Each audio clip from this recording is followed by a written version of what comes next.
are glad to welcome our host, Mike Sowerbutts, the head of engineering department at White Springs, and he had a very weathered experience in development and engineering as a full stack engineer, and he worked his way through the different technologies and different project management techniques, and he is today with us to share his tricks, tips, and strategies for remote work. Please welcome Mike today, and please, Mike, get started.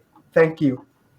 Hello, everybody. Thank you very much for joining or listening in afterwards. I'm Mike Sowerbutts, the head of engineering at White Springs, as has already been said. I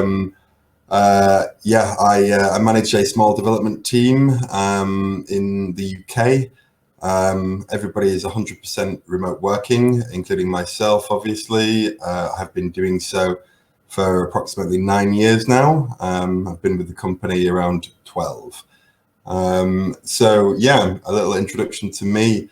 I have worked in the IT industry as a technical role really for my entire career since leaving education.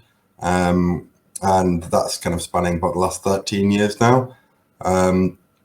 I've worked in the insurance industry, the automotive industry, and currently it's a sales technology focused industry that I essentially create software for, or my team creates software for.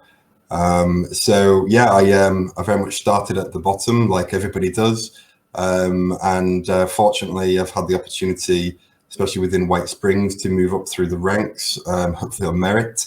For the last 3 years or so, I have been head of engineering, which is a very nice title to have.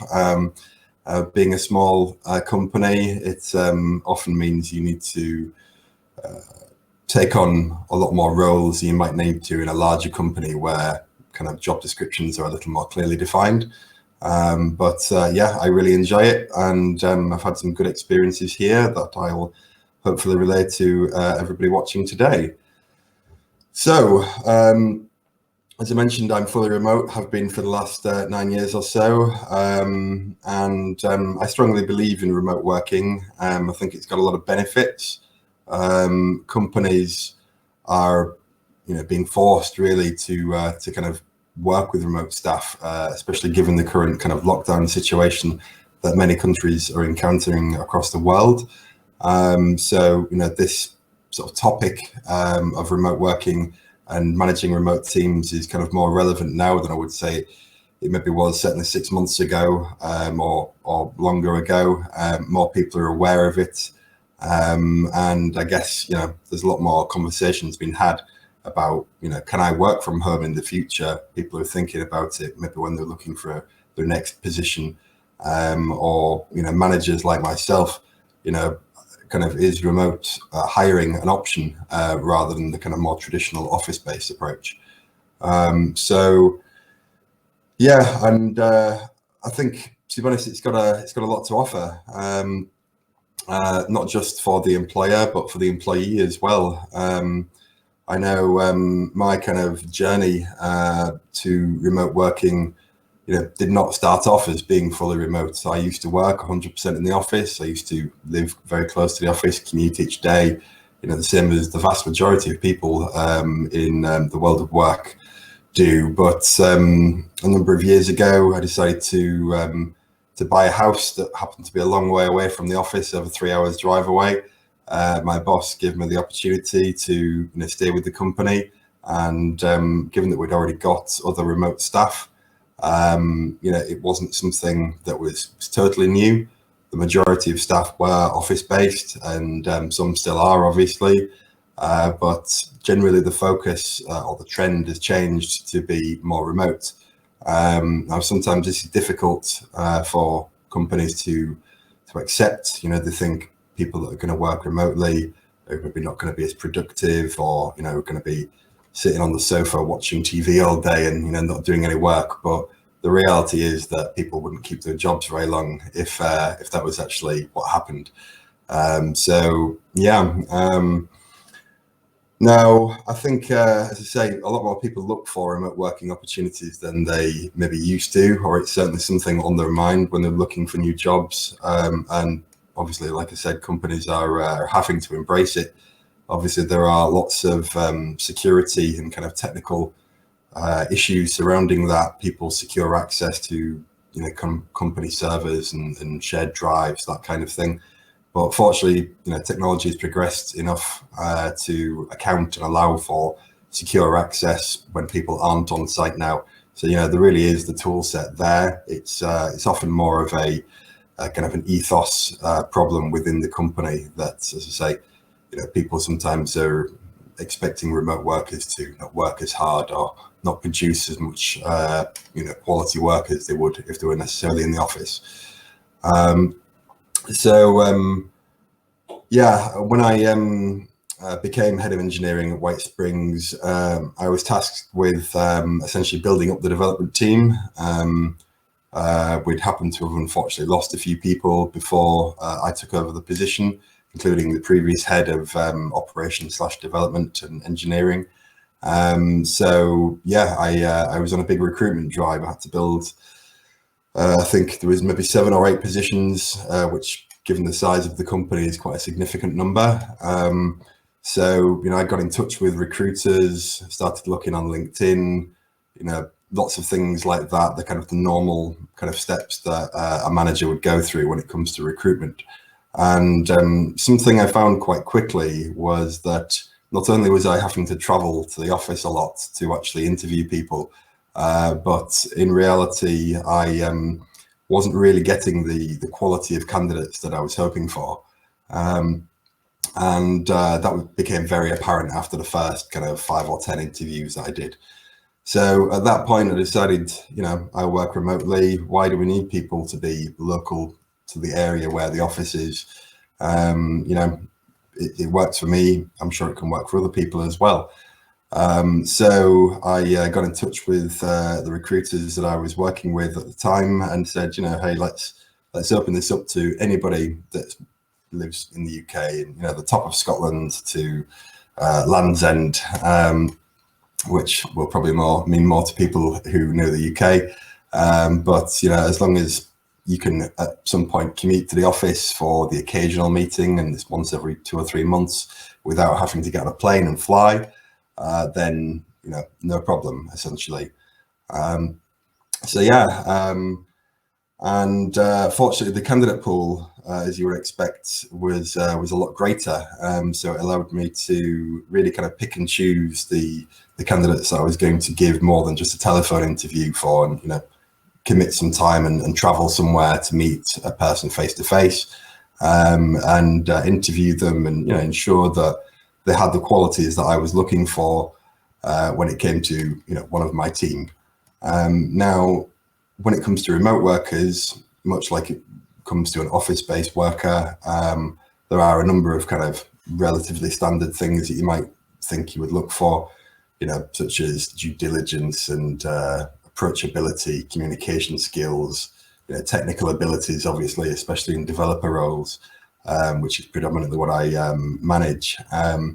But with remote staff, there are other things that you may wish to consider as well, such as their geography.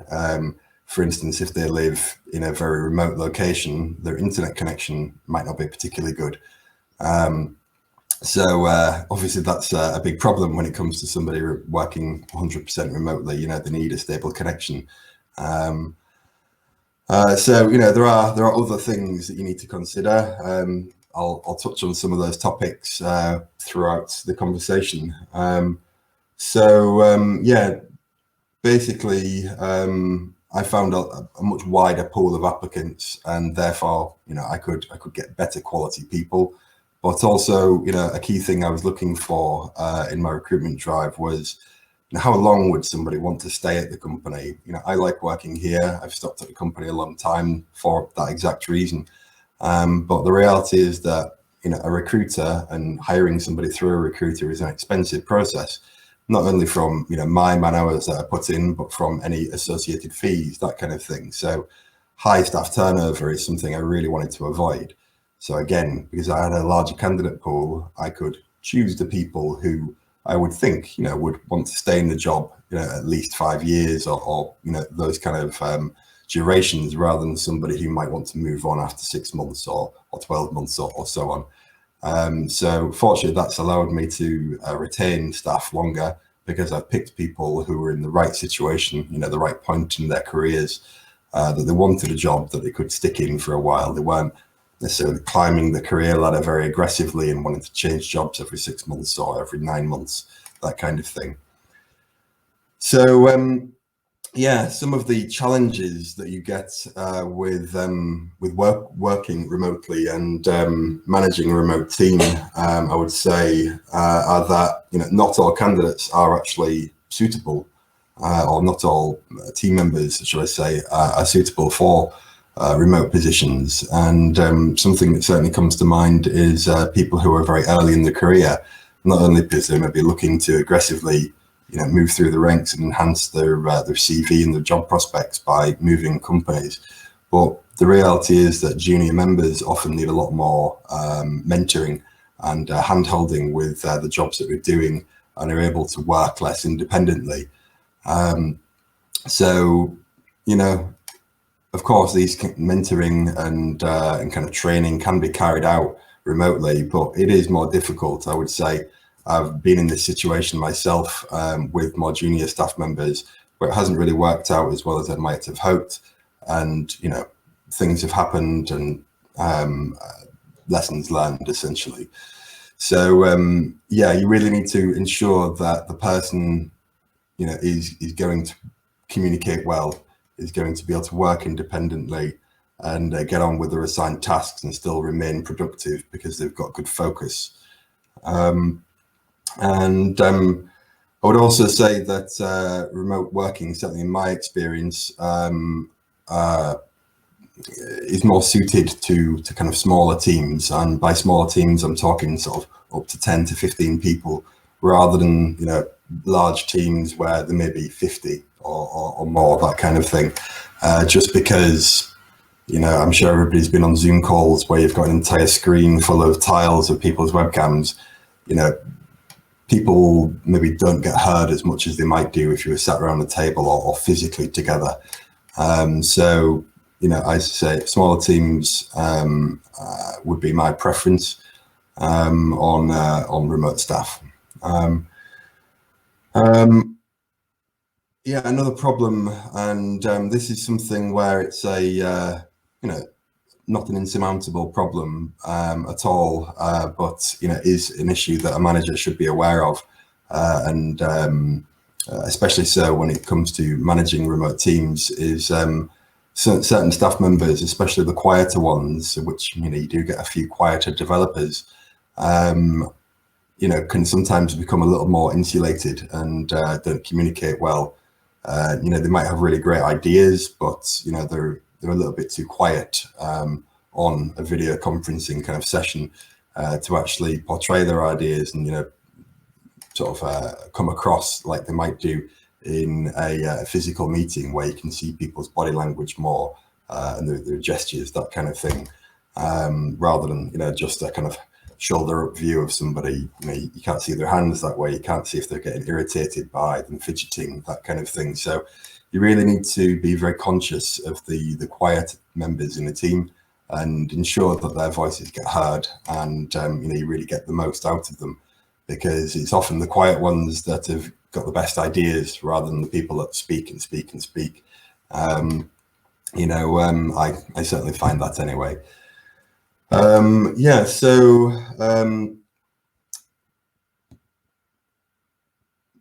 I've been in this situation where I have been, for instance, the only remote worker, and this is prior to me becoming head of engineering, and the rest of the team worked in the office.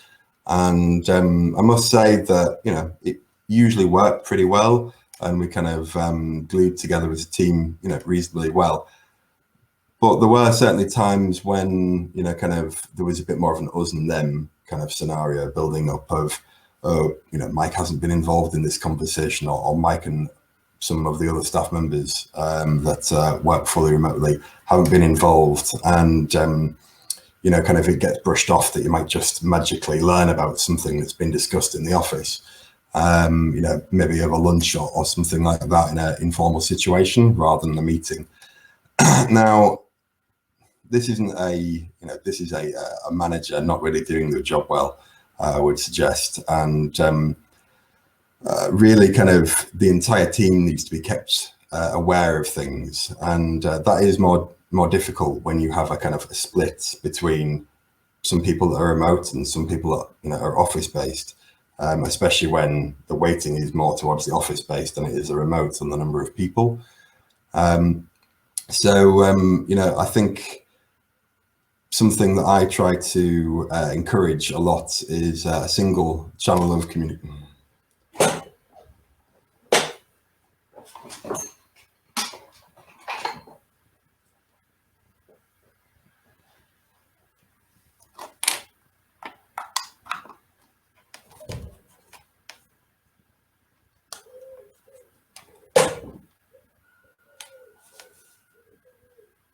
Hello, hopefully I can be heard again. My headset just ran out of battery. Oh.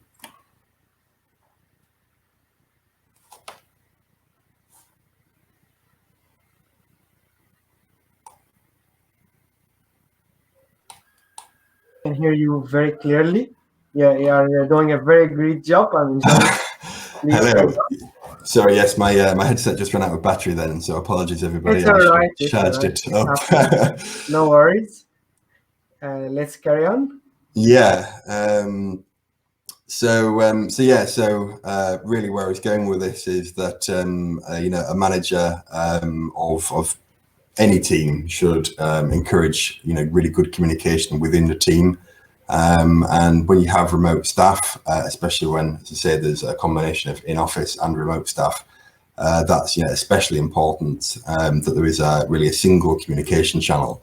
Now, as I mentioned earlier on, there's lots of software available for secure access, that kind of thing, to maybe the servers that live in the office or other kind of security conscious factors like that.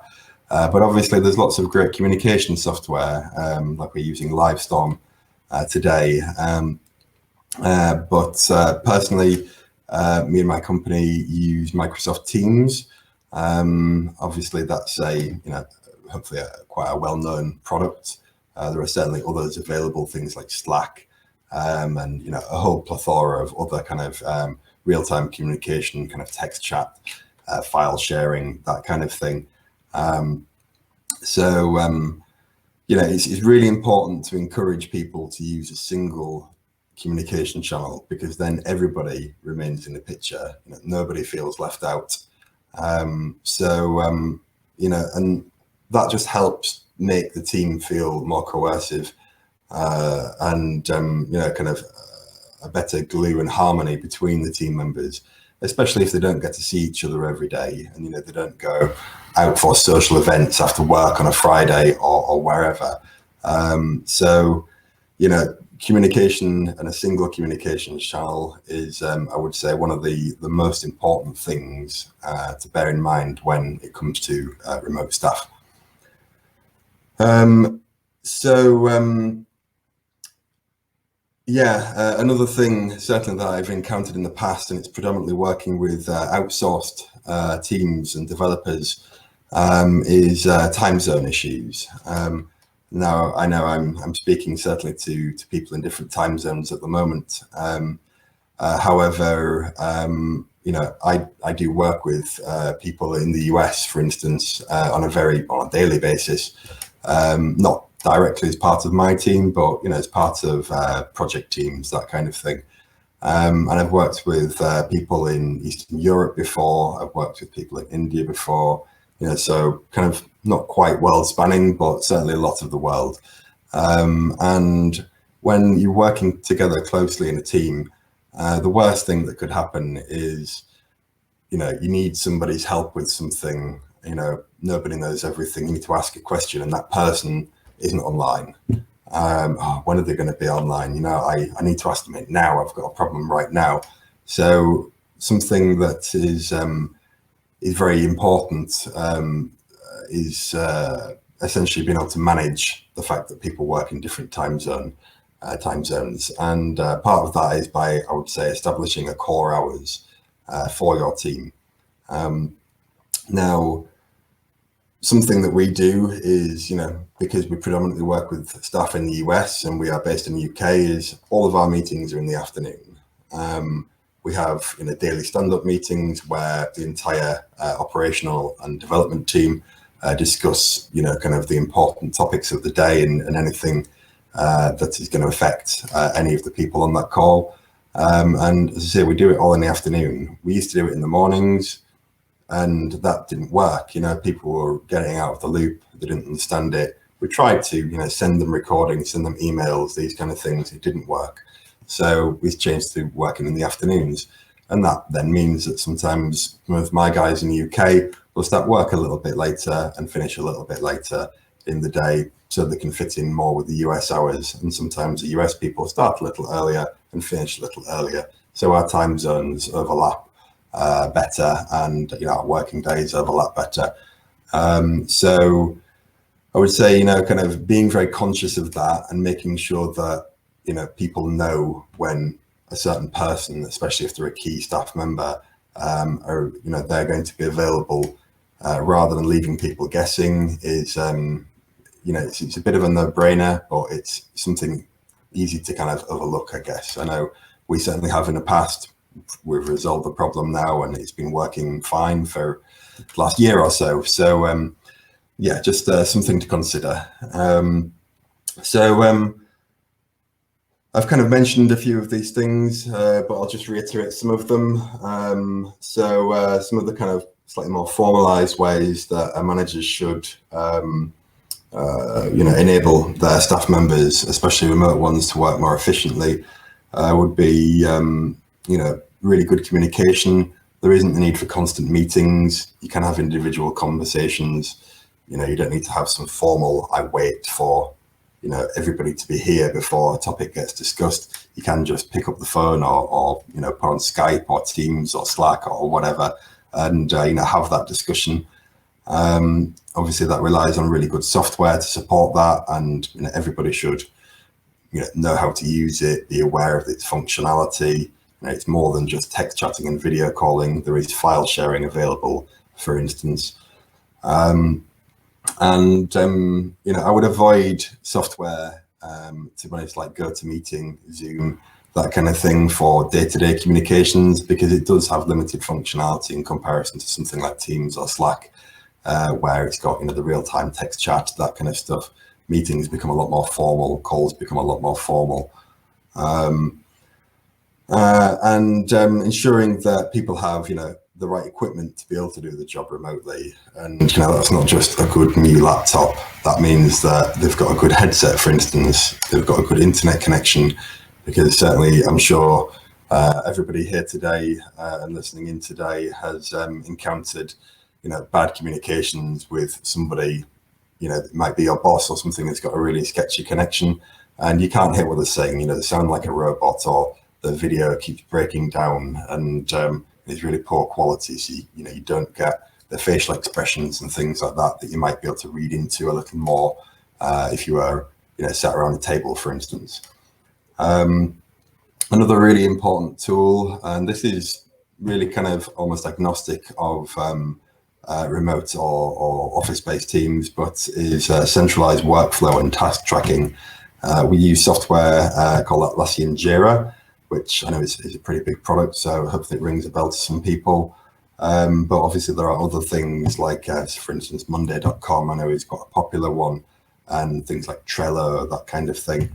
The really great thing about those is that, I want to know when somebody is going to start working on something, or, what they're working on currently, or, is this job already done? You can't just, when you're working remotely, you can't just shout across the office to somebody and say, so hi Bob, have you finished this yet? You can just go and look on a web page and it's fine, and you don't need to distract somebody with a call or a conversation or something like that unless you really need to.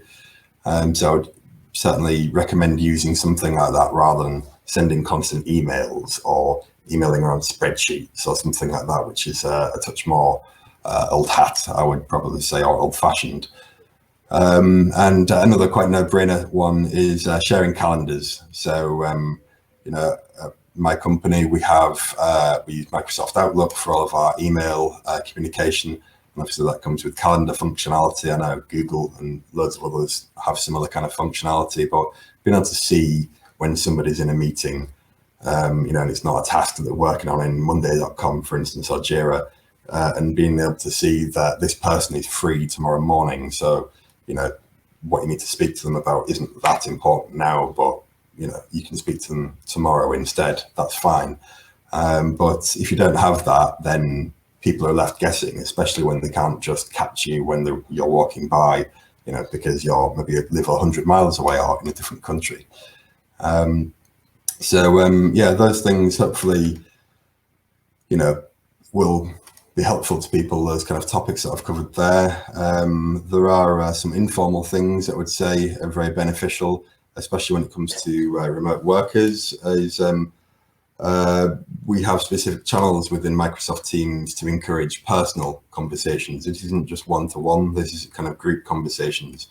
And, we're talking about things like our favorite TV programs or a sporting event or a film or activities that we've done at the weekend. Because, the reality is it's nice to talk about those kind of things at work sometimes, for 5 minutes or something like that, which you need a little break because you're getting really stuck on a particular task that you're working on. And if you've got a channel set up like that, people will use it, especially if you encourage them. And, there's maybe some funny jokes or funny memes or something like that on it. And it makes people feel a little bit less isolated, because it's very easy for people to become isolated when they are at home all day long, when they're not physically interacting with other team members. So, having an area that people can do that in is a really good thing. Because people work remotely full time, it doesn't mean that you can't ever meet up. It's very useful to meet up sometimes, and physically go to a hired meeting room or a hotel, a conference room, whatever. And this is especially when it's the beginning of a project, and you're whiteboarding ideas. You need to really get creative. You can do these things remotely, using webcams, using microphones, that kind of thing. But sometimes there is benefit to physically meeting somebody. Some key points, just in summary of some of the stuff I've said, is remote staff should be treated the same as in-office staff. If you're managing split teams, there is no difference between them. It's the ethos that makes the difference. So if you've got a good ethos, then you've got a good team, and hopefully the team feel appreciated and their voice is heard.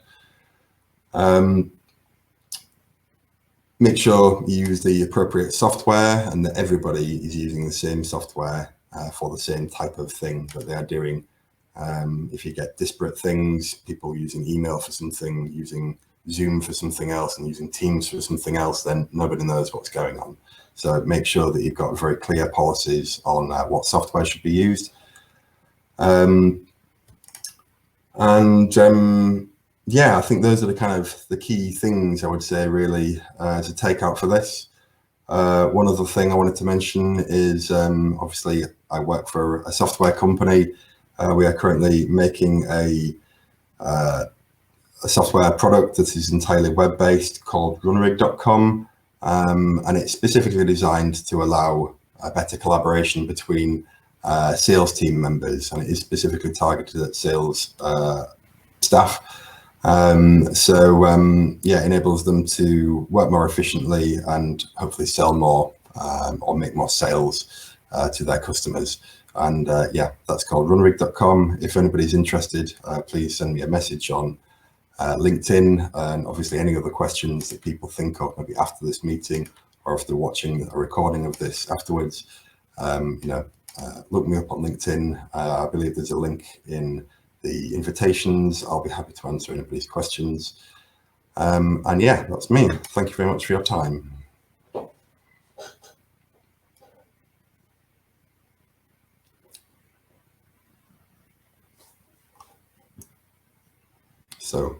Thank you, Mike. That was very insightful speech.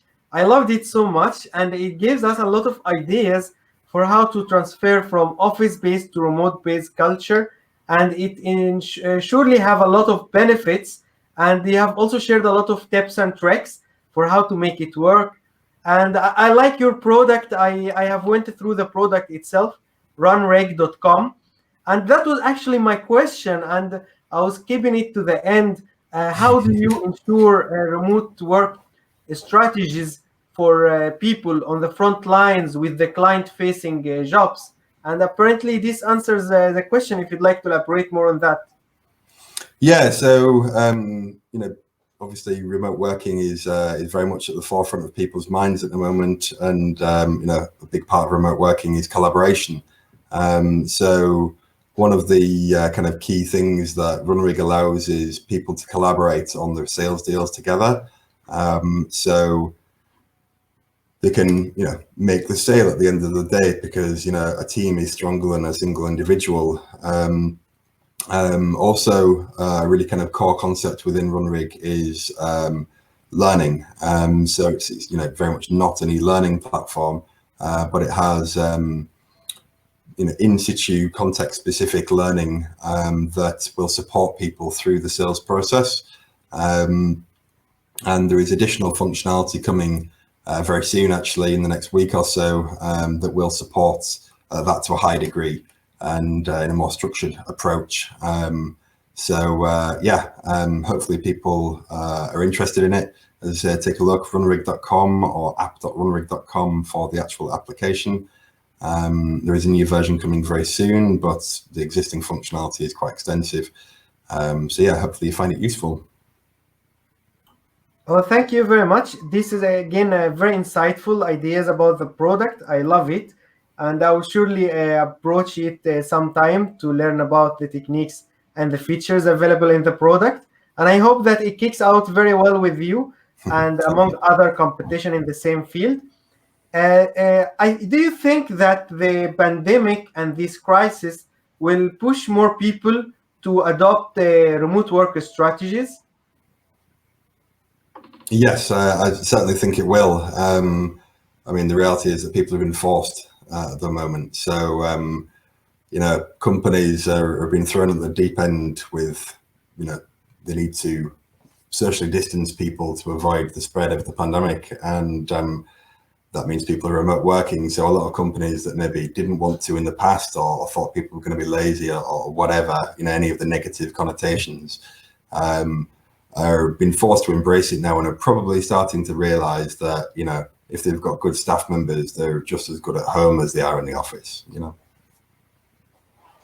So it is, as in the memes on social media, they say that it was not the CEO or the CTO that adopted the digital transformation. It was the virus, right? Yeah. Well, as I say, it's forced a lot of people's hands. But I think in the IT industry, especially, it's very geared up for it already, let's say. So hopefully the transition wasn't too difficult. Yeah, I hope so. But here brings the question of the KPIs or the performance indicators. Mm-hmm. How do you actually measure the performance of engineers working in the remote culture in a objective way? So we use a thing that some people, especially working in software development, might have heard of, a thing called the Agile methodology, and specifically Scrum within that. We work in what are called sprints, which are essentially, we work in 2-week sprints. So we have a goal at the end of it, some objectives, we have a number of tasks that we do. There's people that are going to be involved in the sprint, help estimate the kind of complexity and amount of time taken, essentially. I don't measure individuals, I measure my team's success. And if the team succeeds to deliver the goals at the end of the 2-week sprint, then we're on the right track. A more kind of formalized sort of individual thing is I obviously speak to people every day in a kind of informal manner, but I actually do one-to-one sessions with all of my staff members at least every 2 months, sometimes more frequently if needed. This is a formal/informal discussion, and give them some goals, pick them up on maybe problems that I've encountered with them, things that might have annoyed me about them, if they've done something wrong or they've been a bit slow.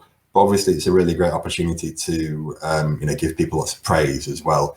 But something I've certainly had in the past in similar meetings, and they were a lot less frequent than I do them now, is they've just very much been everything's great, and pat on the back, you're doing really well, keep up the good work, Mike, but I try to make it a bit more constructive than that, so people hear just as much good as they hear bad. And I'm not trying to bring everybody down or really boost them up. I'm just trying to be very real about the situation and ensure that the kind of the more kind of or less specific things that they made a bug in some code being a very specific thing. I talk about things like their attitude, their productivity levels, these kind of things. If they're getting distracted too much, if they're going on really often a different tangent, sometimes that kind of stuff, as well as do you have any problems you want to speak about maybe at home, and try to engage with them more on a personal level as well as just being their manager. That's again very insightful, and it resonates very well with me in my own experience. So it's the question, as you know, at the AI Institute, we are in the education business, meaning we are qualifying the graduates and the professionals switching their career to data science and big data or data engineering. So our programs, they are kind of curated to fit a generic criteria for job hunting and making it easy for our graduates to land a lucrative job offer. So what advice do you have for our students who are seeking a remote job? What kind of platforms they should search on? What kind of descriptions that sound fishy about the job? As you know, there are a lot of not very faithful offers out there, and some are just like yours. They are genuine, they are very well structured with the right culture. How do you go about these ideas? Yeah, so I deal with probably more recruiters than I might like when it comes down to it. But something that is a very recurring topic is you'll see job adverts that sound too good to be true. Yeah, and it's amazing job, amazing salary, blue chip company, these kind of things. The reality is they are too good to be true. If you've got something where the job talks about what you'll be doing each day, that's a very key thing for me. I would just not be interested in anything where I didn't get some actual details rather than just kind of sales talk or marketing type talk. When it comes to remote working, or jobs that are for remote workers, I would be interested in the kind of collaboration aspect. And how am I going to be part of a team rather than just an individual that's sat in their home office each day? How am I going to get involved with the company, make my ideas heard, make my opinions matter, because everybody's got valuable input. People who sound interested usually are the nice companies, and it's the job description obviously that everybody's reading. So if you hear those kinds of things I've just mentioned in the job description, then I would say those are the ones to go for. Well, thank you very much for your very detailed answer. And thank you for today's webinar and the presentation. It was very splendid, very inspiring, and indeed futuristic, because we need this remote work strategy now more than ever.